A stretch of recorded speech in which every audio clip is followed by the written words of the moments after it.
बिस्मिल्लाहिर्रहमानिर्रहीम। मोहतरम राजा मोहम्मद फारूक हैदर खान साहब, आज के मेज़बान इस तकरीब के जो जिन्होंने एहतमाम किया, वसीम असलम साहब, राजा मुश्ताक मिनाज साहब, राजा नसीर साहब, मलिक नवाज साहब, हमारे भाई बड़े भाई राजा निसार अहमद खान साहब, राजा एयाज साहब, फारूक सिकंदर साहब, उमैर साहब, मलिक हनीफ साहब, मलिक जुल्फ़िकार साहब, दीगर स्टेज पे बैठे कायदीन, पिंडाल में बैठे मुस्लिम लीग से मोहब्बत करने वाले बुजुर्गों और नौजवानों, अस्सलाम वालेकुम। बात बहुत हो गई और मेरे ख्याल में आपके अंदर भी हौसला नहीं है सुनने का, और बहुत बातें हो गई। फारूक हैदर साहब ने, मुश्ताक मिनाज साहब ने बड़ी तफसीली बात कर ली है। हमारे रहमान राही साहब भी यहाँ आए, मैं उनको भी खुश आमदीद।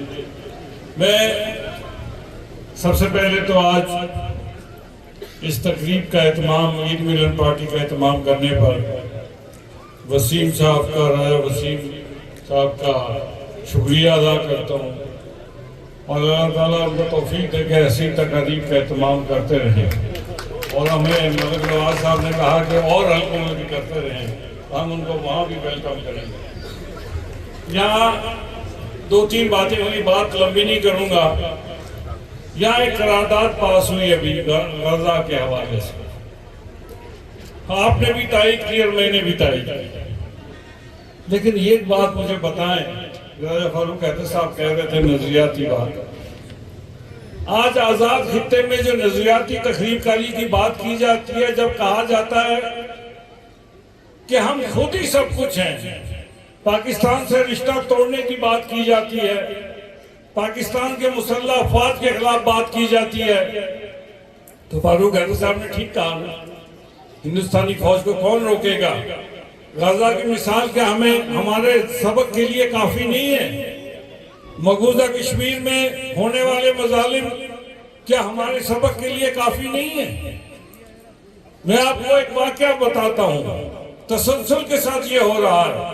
मकबूजा कश्मीर से पाकिस्तान में तालीम हासिल, मेडिकल की तालीम हासिल करने के लिए तमाम मुल्कों के दरमियान मुआहदा होता है। मकबूजा कश्मीर से बच्चे और बच्चियां यहाँ के मेडिकल की तालीम लेती थी ओवरसीज के कोटे पे। जब वो वापस गए तो मोदी सरकार ने उनकी डिग्रियां तस्लीम करने से इनकार कर दिया और कहा कि ये पाकिस्तान से तालीम लेकर आए, इसलिए हम इनको कोई सरकारी नौकरी के लिए एलिजिबल करार नहीं देते। आज आजाद कश्मीर का खित्ता जिस एक नजरियाती तकरीबकारी के जुमरे में इसका नाम लिया जाता है, तो हमें ये सारी बातें, मुस्लिम लीग के ओहदेदार हों, कारकुन हो, हमें ये सारी बातें जो हैं हमें इनको पेशे नजर रखना। यहाँ पे बार बार कहा जाता है कि मुस्लिम लीग में इत्तेहाद नहीं है। कभी कहा जाता है कि मुस्लिम लीग में 2 धड़े हैं, कभी कहा जाता है 4 धड़े हैं, एक दफा कहा गया 4 धड़े हैं। तो जब 4 धड़े की बात की गई तो हम प्राइम मिनिस्टर हाउस से निकले तो मुश्ताक मिनाज साहब ने गाड़ी खुद ड्राइव की, मैं बैठा था, फारूक हैदर साहब और तारिक फारूक साहब चारों एक ही गाड़ी में बैठे तक पैगाम दे। तो यहाँ कोई ग्रुपिंग नहीं है, लेकिन लोगों को जिसके मन में खोट है उसका कोई इलाज नहीं, उसको सीधी बात भी जो है वो बुरी लगती है। अभी हमने आजाद कश्मीर में, मेरे बुजुर्गों, भाइयों, दोस्तों, आजाद कश्मीर का जो खित्ता है वो बेआईन नहीं है। यहाँ 1974 में एक आईन बना है, 1970 में भी एक एक्ट बना था, उससे पहले भी एक एक्ट बना था, लेकिन 1974 में पार्लिमानी निजाम के तहत एक एक्ट बना। आप मुझे बताएं, उसको बनाने में हमारे कायदीन, मुस्लिम, उस वक्त मुस्लिम कॉन्फ्रेंस के कायदीन, पीपुल्स पार्टी के कायदीन, लिबरेशन लीग के कायदीन, सबने मिलजुल कर कोई आपस में इख्तिलाफ पैदा नहीं किया। क्या मुजाहिद सरदार अब्दुल कयूम खान साहब हो, क्या गाजी मिल्लत सरदार इब्राहिम खान साहब हो, क्या केश खुर्शीद साहब हो, उस वक्त ये आइन लिया उन्होंने हुकूमत पाकिस्तान से, और वो आइन आज तक चल रहा है। और हमने उसमें तरमीम करते करते बेहतर से बेहतर बनाने की आखिरी कोशिश की हमने, जब हमारी हुकूमत थी, और 13वीं तरमीम के जरिए हमने एक अच्छी तब्दीली लाई और आजाद कश्मीर हुकूमत को ज्यादा बाख्तियार किया। आज आजाद कश्मीर की हुकूमत ने 3.5 माह हो गए, 14 जनवरी को चीफ इलेक्शन कमिश्नर जो है वो रिटायर होता है, और 14 जनवरी से लेकर आज तक आजाद कश्मीर में चीफ इलेक्शन कमिश्नर का तकर्रुर नहीं किया जाता। मैंने वज़ीर आज़म पाकिस्तान को चीफ सरबराह जम्मू कश्मीर कौंसिल के हैसियत से उनको खत लिखा। उन्होंने अपनी राय के लिए अपने वज़ीर कानून और सेक्रेटरी कश्मीर अफेयर्स और चीफ सेक्रेटरी पर मुश्तमिल कमेटी बनाई कि ये क्या मामला है, मुझे राय दो। यहाँ से आवाज उठनी शुरू हो गई कि वज़ीर आज़म पाकिस्तान के पास इख्तियार नहीं है, और वज़ीर आज़म पाकिस्तान जो है ये चीफ इलेक्शन कमिश्नर का तकर्रुर कैसे कर सकता है। वो अपने शहबाज शरीफ साहब अपने सरकार से राय तलब कर रहे हैं कि बताओ कि ये मामला क्या है, क्या झगड़ा चला हुआ है, क्यों नहीं हो रहा, और यहाँ पर एंटी पाकिस्तान गुफ्तगू की जाती है।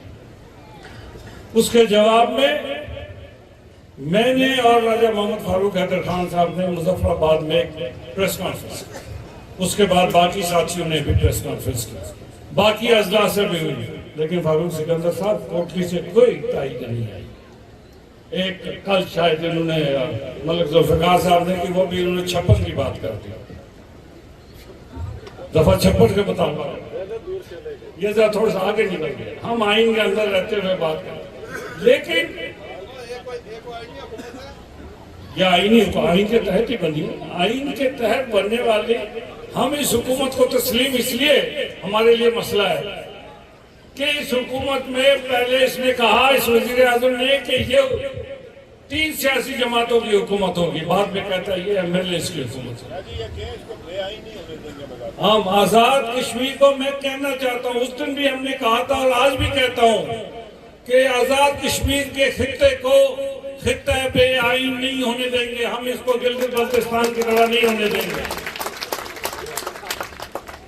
यहाँ आजाद कश्मीर में कुछ लोगों की ख्वाहिश है कि यहाँ से सुप्रीम कोर्ट का ये सारा सिस्टम को मलियामेट कर दिया जाए। यहाँ और बहुत सारी बातें की जाती हैं, उन सब के रास्ते में अगर कोई दीवार है तो वो सिर्फ पाकिस्तान मुस्लिम लीग है, और आप हैं और हम हैं।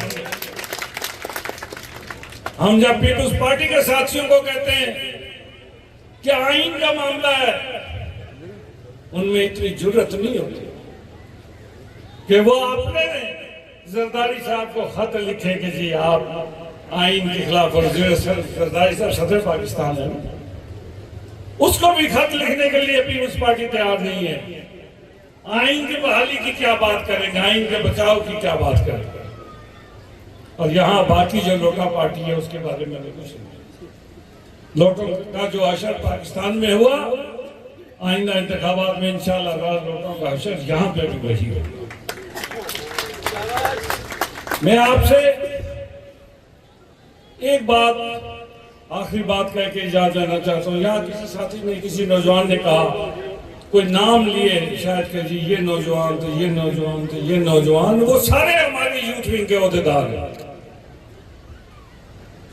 और मैं राजा एयाज साहब, आप नौजवान हैं, आपने जिस तरह मेहनत की, या जिस तरह दिन भर आप मेहनत करते हैं, रात तक आप मेहनत करते हैं, उस पर मैं आपको मुबारकबाद पेश करता हूं।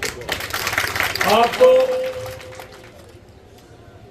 ये कोई अगर आके किसी को कहे, मैं तमाम कारकुनों को, आजाद कश्मीर भर के कारकुनों को कहना चाहता हूँ कोई आकर कहे कि किसी टिकट का फैसला कोई और जाके करेगा, कोई कहीं दफ्तर में होगा, किसी दफ्तर में होगा, किसी जगह नहीं होगा, जो फैसला होगा ये आदत है। जिस दिन मुझे महसूस हुआ कि हमारे फैसले कोई और करेगा, उस दिन मैं अपने घर चला जाऊंगा। लेकिन ये गलत फैसला, ये नहीं हो सकता कि हमें कोई जमात के डिसिप्लिन के हवाले से, जमात के टिकटों के फैसले करने के हवाले से नवाज शरीफ की बात हम मान सकते हैं, शहबाज शरीफ की बात मान सकते हैं, मरीम नवाज की बात मान सकते हैं, और किसी की बात नहीं मानेंगे, और किसी को ये इख्तियार भी नहीं देंगे कि वो फैसला कर सकते। फैसला हम करेंगे, अपने ईमान के साथ करेंगे, दयानत के साथ करेंगे, जिसका हक होगा उसको देंगे। हम इंसान हैं, लेकिन इतनी अखलाकी जुर्रत हमें मौजूद है कि इस जमात की बेहतरी के लिए, आजाद कश्मीर की बेहतरी के लिए, मकबूजा कश्मीर की आजादी के लिए जो भी कदम उठाना पड़ेगा इंशाअल्लाह ताला हम उठाएंगे। और मैं ये यहाँ पे शायद किसी साथी ने कहा कि जी ये हुकूमत से वज़रा अलग नहीं होते। आपने यहाँ से कोई सीट नहीं जीती थी, तो आप कैसे तवक्को करते थे कि आप हुकूमत में हैं? किसने आपको कहा था कि आप हुकूमत में हैं? किसने राजा कोट वालों को कहा था कि हुकूमत में है? एक सीट के अलावा पूरे डिवीजन में एक सीट नहीं। हमने कहा, पहले दिन से कह रहा हूं कि अपोजिशन का किरदार अदा करे, इसलिए कि ये हुकूमत जो है इसका ना कोई नजरिया है, ना इसका कोई सिर्फ है, ना इसे पता इसकी मंजिल क्या है। मुस्लिम लीग को तो पता है कि हमने कहाँ जाना, इन्हें कुछ नहीं पता कि इन्होंने कहाँ जाना। तो ऐसे से आप हमारा रिश्ता एक दो वजीर आजाद कश्मीर से, दो मुहाजिरीन के वजीरों के ऊपर हम पार्टी कुर्बान नहीं कर सकते। मैं पहले भी कहा था, आज फिर कहता हूं, उन चार के लिए हम अपनी पार्टी को कुर्बान नहीं कर सकते। पार्टी अपनी जगह कायम दायम है, पार्टी की अपनी पॉलिसी कायम दायम है। अगर आईनी ओहदों पे भी, चीफ इलेक्शन कमिश्नर के तकर्रुरी में भी ये हुकूमत आइन की पासदारी न करे, अभी तो प्रेस कॉन्फ्रेंसेज हो रही है ना, फिर कुछ दिन देखते हैं, 10 दिन 15 दिन देखते हैं, ना हुआ तो सड़कों पे इंशाअल्लाह ताला हम होंगे और इस हुकूमत का उस वक्त तक पीछा करेंगे जब तक, इसलिए कि ये आइन मेरी जात के लिए नहीं है, ये आइन आपके हुकूक के लिए, ये आजाद कश्मीर के खित्ते के लिए है। इस आइन को प्रोटेक्ट करना हमारी जिम्मेदारी है। मैं आप सबका, मेरे घर में खाने का मामला खुल गया है तो इसलिए शोर भी है। मैं इसी के साथ आपसे एक बार फिर राजा निसार साहब आपको, अयाज साहब आपको और राज साहब हमारे जो वसीम साहब, आपका शुक्रिया अदा करता हूँ। बहुत बहुत शुक्रिया।